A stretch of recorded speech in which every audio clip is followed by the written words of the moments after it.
When it comes to being incarcerated, you want to always make sure you only focus and worry about yourself.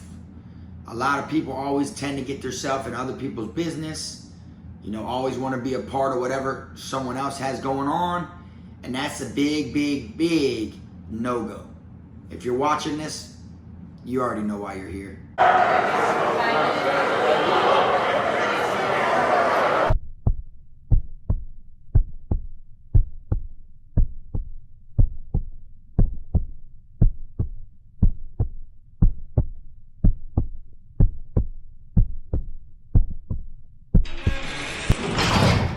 What's up, everybody? You already know, man. Kfrogtv back in the building. Y'all go ahead and do me that solid favor. Make sure you hit that like and subscribe button, and make sure you hit the notification bell so you can see it first. I want to tell everybody, welcome back to the channel. Welcome back to another episode of the INMATE Dictionary. Today we're going to be speaking on letter O. Only worry about yourself. All right? A lot of people find themselves in dangerous situations when they are incarcerated because they cannot stay out of other people's business and only worry about what their business is. Okay? They always want to worry about what the next man got going on, what the next person is doing to hustle, where the next person's income of money's coming from, what the next person decides to do on his free time. They always get themselves in other people's shit. That's why I'd say 80% of the situations that come with consequences and repercussions happen. If you were to only worry about yourself in situations, you're gonna find yourself out of the direct line of sight of majority of the problems that you can actually come across in prison. You know what I'm saying? If you know people in there that are always getting into shit, always fighting, always arguing with the police, always in the police's face, causing a scene, attention, man, you gotta worry about yourself. Don't worry about what they got going on, because you came to prison by yourself and you're going to be leaving prison by yourself. You understand? And as long as you worry about you, you're good. You go to sticking your nose into other people's business, or you want to be the homeboy that backs his homeboy when his homeboy's always starting shit with different gangs and stuff like that, you're going to get what you're looking for. You're going to meet your maker eventually. You understand? There's no way you're going to make it through prison and survive your bid if you are constantly worrying about others. Straight up. If this dude has a mean hustle, don't worry about that man's hustle. Don't worry about where his money comes from, how he gets it, what his routes are, who he's got up under his wing. You don't worry about none of that shit. You find out how you can make some money, how you can get a route, how you can, get someone up under your wing or whatever it may be. You figure that shit out for yourself. Because when the shit hits the fan, when things go down, they're not just coming after the one person. They're coming after whoever they feel like is affiliated, whoever they feel like is associated, whoever they feel like is a part of that person. You understand? So if you're constantly in your homeboy's business, or you're constantly in another inmate's business and what they got going on 24/7, you're always there trying to figure shit out, taking notes, wanting to learn things left and right. If they come for that person, they're going to come for you too. The only difference is you're not going to expect it. The other person is, because he knows what he's getting himself into. A lot of the times, people who worry about other people more than they worry about themselves don't understand and ain't ready for it and don't know that they're putting themselves on that plate. They don't know that they're making themselves a target. You feel me? Now, this is the Inmate Dictionary, where I break it down from A to Z, ways to survive while you were incarcerated. And they're guaranteed to work, okay? It's guaranteed to help your bid be less of a headache and less violent and less of a problem. You feel me? Now, when you're on the streets and you got someone that gets arrested, that's your homeboy, right? He goes and hits a robbery, a burglary or something like that. You didn't go with him. You didn't have nothing to do with that, right? So he may have invited you to come. Like, hey, man, let's go hit this lick, blah, blah, blah, blah, blah. And you're like, nah, I'm straight, bro. I ain't on there. That right there means you were worried about yourself. You weren't worried about him. You weren't worried about why he wants to hit the lick, what the outcome is for him, what his goal is. You feel me? He might need money for this. Okay? He might need money for that. Baby needs diapers. My old girl's sick, needs medicine. I need money to get the medicine. I gotta hit this lick. You wanna be the dude that's like, all right, bro, I'm gonna hit the lick with you, bro, so we can get that money for you. Now look at you. You find yourself incarcerated because you didn't worry about yourself, right? The chain gang, same thing. People do stupid shit, rob people, beat people up, start fights, extort people, you know, steal, all that. As long as you stay to yourself and you worry about what you got going on and you follow that conscience, because a lot of people ignore their conscience. If you follow your conscience and you worry about just you rather than everybody else, you will see. You'll be like, damn, I'm glad my bid ain't like his bid is. Because you will notice that one person that you decided that you want to always be in his business and you want to always be a part of what he's got going on, it's like you're trying to force the friendship. You're trying to prove your loyalty. You're trying to prove you're down for them. You know what I'm saying? You'll realize, look at all the shit they go through that you see from the outside rather than being on the inside. You feel me? And seeing it with them. You feel me? That's why it's always good to worry about yourself. Straight up. If you know someone's about to get wet up in the chain gang, and you don't say nothing.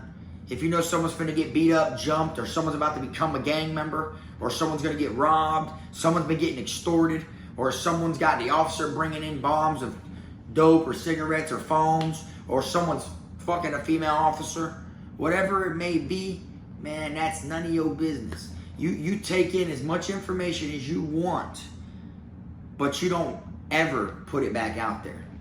You worry about yourself, because if you want to make it home, it's up to you if you make it home.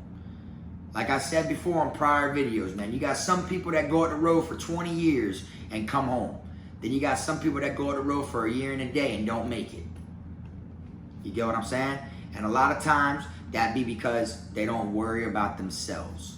They get themselves in all types of situations that has nothing to do with them. And now, take it from me. I'll say about 85 to 90% of the problems that I was in prison wasn't even my problem.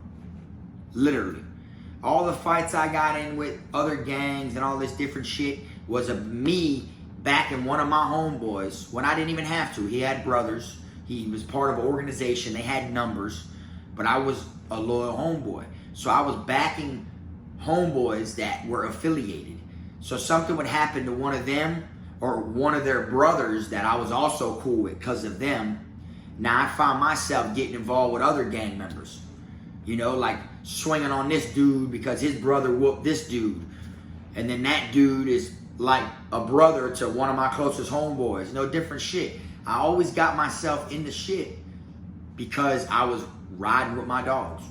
Going down to the other side of the compound, collecting money from someone, going to someone's cell and beating the dude up to collect a $50 payment that he owed one of my dogs that I hung out with every day. He owed his brother $50.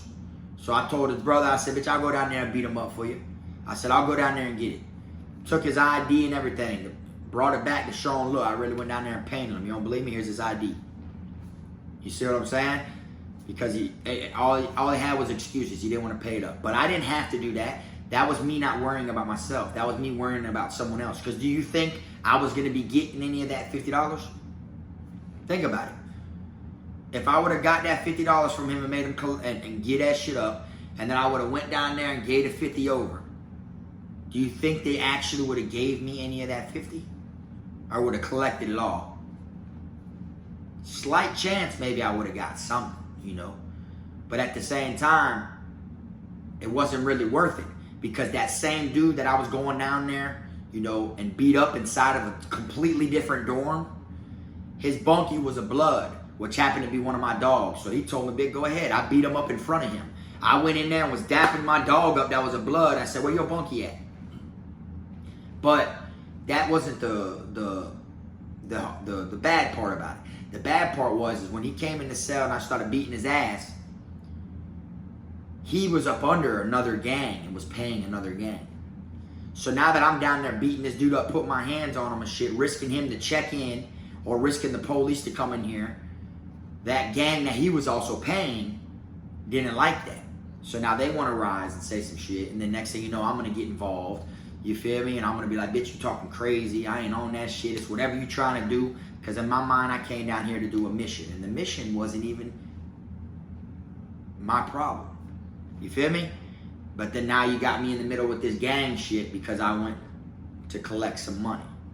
You see? But all this would have been prevented if I would have just worried about myself. I had well more than enough canteen. Well more than enough money in my account. I didn't need the $50. I didn't even need the little portion I may have gotten if I collected the 50. You see what I'm saying? I was worried and I was focused on my dog more than I was me. You see? And then that's why majority of the situations I got into when I was in prison is because I wasn't worrying about myself. So it's not like I'm being, I'm one of these people that ain't been through it. I'm telling you, my bid, out of all the situations I've been into, majority of the bullshit, majority of the problems, the fights I had to get into, the tension in the dorm, people wanting to stab me, and all this different shit, people putting hits on my head, putting PayPals on my head. Oh, I got $250 on KFROG's head, wet him up. All the shit I went through, majority of that shit was literally about someone else. That's what made me want to make this part of the Inmate Dictionary. Because I know exactly what I'm speaking on. Straight up. I found myself in harm's way because I wasn't only worried about myself. I wasn't. I was worried about the people around me also. When you get comfortable and you start vibing, you get blindsided from that type of shit. So when you're in there and you're just hanging out with your dogs, you think it's just a regular hangout like on the streets. So you're with your dog, so if someone tried in, bitch, you gonna say something, and you boom, boom, boom, boom, just like you would on the streets. But really, you get blindsided from what's really going on, and you don't understand how dangerous it is in prison. It is dangerous. Even the softest camps can get ratchet. It ain't the buildings that, kill people, it's the inmates in the buildings. All they gotta do is do a couple swap transfers and bring a couple people who are truly living like that, truly rocking like that, and come on over and then crank the camp up. That's why every camp that was once soft, 9 times out of 10 has had its hard days. And every camp that has had its hard days, 9 times out of 10 has been soft before. Because they rotate. Once they do the rotation and start moving people, it's all on the people that come there. You feel me? And I guarantee you, if you pay attention to this Inmate Dictionary, you are going to learn how to survive your bid. Literally. Because it isn't easy. You can't just go in there, keep your head down, mind your business, and stay to yourself and everything be peaches and cream. It's possible, though. It definitely is possible. I won't say it's impossible, but I'm letting you know now. The way that it is, at least down here in Florida, is them same people that keep their head down, stay to themselves, mind their business. They're always on the plate. They're always on the radar. Literally. That people who you don't know are watching you or seeing you are watching you. They know you're scared. You don't like it here. You want to go home. You got money. You're scared to pull the money out. People read and observe that type of shit. Straight up. You walk around with your head up, your chin up, and you focus on yourself. You worry about yourself. That's all you do. Worry about what you got going on. All the shit you hear about, everything happening to other people, old dude just got beat up by what's his name and all that shit. You take it in your head and just be like, that's exactly why I stay to myself. That's exactly why I worry about what I got going on. That's what you lock in your head. And 9 times out of 10, you will be straight. You will make it through that bid and you'll be like, damn, prison wasn't that bad. Yeah, it don't seem like it was that bad. There's plenty of people that go to prison and get out and they'll feel like, oh man, a lot of the stories I hear about prison are bullshit. Dog. It wasn't like that when I was in there, bro. Man, I made it through my whole bid with no problems. Yeah, you know why? Because you were one of them lucky few that made it under the radar and you also worried about yourself, which is the topic of today. Straight up. Then people ain't make it through there worrying about other people getting involved in their homeboys' beefs, fighting people that have nothing to do with their shit. None of that. You feel me? I literally had to have gangs back me in fights. But they only backed me because I got into the beef behind one of them. You see what I'm saying? If I knock a dude out for a blood, it's only right when that dude I knock out's gang rises and wants to attack me now. Their whole gang wants to come after me. It's only right for the Bloods to rise and back me. You see what I'm saying? They didn't have to. They could have left me in that water, which they leave their own kind in that water. You feel me? But that's the thing. They never left me in the water because I had respect. They fought with me. You see? Not everybody's going to have respect. Straight up. I'm someone who didn't gangbang, and I had gang members that would back me. But then you got gang members who don't even get backed by their own brothers. It's a crazy world in there. And I'm telling you now, before I wrap this video on up, all you gotta do is worry about yourself. That's it. You got kids out there on the streets, and you got a mama and a dad or someone still alive that's older than you, your elderlies. Ain't no one in there can make it home to them but you. You're the only one that can make it home to them. Them other people have nothing to do with them. You see? So you worry about yourself, worry about what you got going on, worry about you making it home, and you'll be good. That's all I got to say for y'all for today. But anyways, I'm going to wrap this video on up. I appreciate y'all watching this Inmate Dictionary. Y'all already know, man, we're going to just keep it going all the way from A to Z. Y'all make sure y'all hit that like and subscribe button. Appreciate y'all watching. I hope everybody had a good weekend. I'll catch y'all next time, man. This Frog.